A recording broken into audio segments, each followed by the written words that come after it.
Jembatan Lama Kertosono patah karena usia. Warga berharap pemerintah memperbaikinya karena punya nilai sejarah.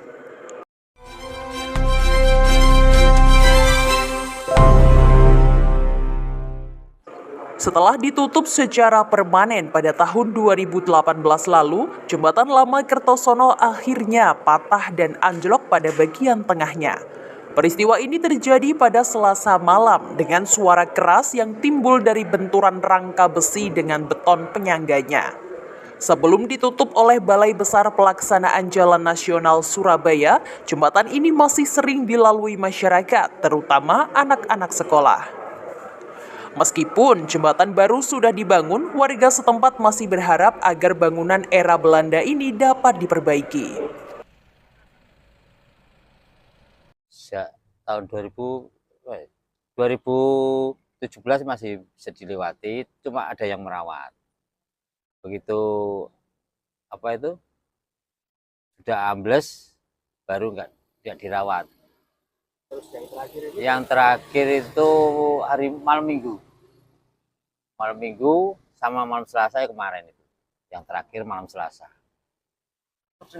Ini suaranya terdengar keras sekali. Malu waktu malam Selasa itu jam 12:30. Sebelumnya ada tanda-tandanya? Enggak ada, cuma langsung gerak. Kalau mulai ditutup ini? Ya sekitar tahun 2018 mungkin.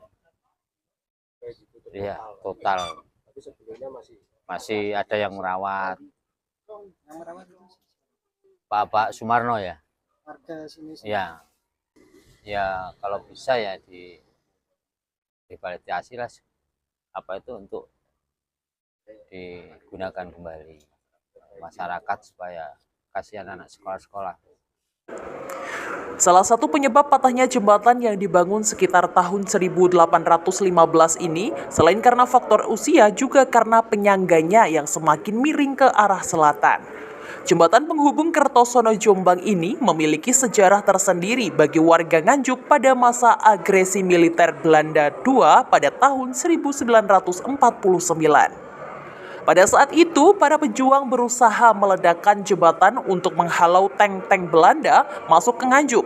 Namun usaha itu gagal karena kokohnya jembatan yang disebut oleh warga setempat sebagai Tretek Tosono. Perang pun terjadi antara pasukan Belanda dan pejuang Nganjuk di sekitar jembatan tersebut. Mengingat nilai sejarah perjuangan yang dikandungnya, Kepala Bidang Kebudayaan Disporabud Par Nganjuk Amin Fuadi menyatakan akan mengupayakan revitalisasi jembatan ini ke pimpinan daerah.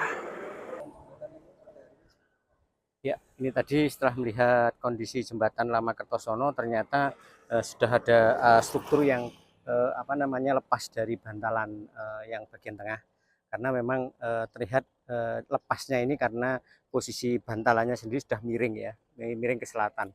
Ya, satu hal ini memang sebenarnya amat bisa kita sayangkan ya, karena kita khawatir nanti pada saat musim penghujan dalam kondisi intensitas tinggi itu nanti debit air yang mengenai runtuhnya jembatan itu nanti bisa mungkin merusak ya lebih lanjut jembatan ini. Padahal jembatan ini sangat bersejarah sekali ya, terutama pada era agresi militer kedua ya tahun 48-49 tuh di sini pernah terjadi serbuan-serbuan, serangan-serangan dari pejuang-pejuang Nganjuk di jembatan ini terhadap para konvoinya Belanda dari arah Surabaya yang menuju ke Kertosono ini. Nah, oleh karena itu kami nanti akan mencoba menyampaikan kepada pimpinan daerah barangkali untuk jembatan Lama Kertosono ini bisa direvitalisasi lagi seperti halnya jembatan Lama Kediri, karena memang mungkin dari sisi kesejarahan ini sangat kuat sekali ya. Konon dahulu jembatan ini mau diledakkan oleh para pejuang, tetapi ternyata tidak bisa. Nah, ini satu hal yang ini sehingga akhirnya pejuang ini ya nyanggong di kanan kiri jembatan ini untuk menyerbu konvoi Belanda pada saat itu. Ini kalau pembangunan jembatan ini yang jelas sebelum 1880, karena apa? Sebelum ada kereta, jembatan ini sudah difungsikan. Ya, sudah difungsikan. Padahal jembatan kereta itu mulai ada 1880. Jadi jembatan ini tentu sebelumnya. Walaupun kondisinya rusak parah termangsa waktu, Tretek Tosono seharusnya tetap dijaga dan dirawat sebagai saksi sejarah perjuangan bangsa. Dari Nganjuk, Jawa Timur, Tim Liputan AG Cyber melaporkan.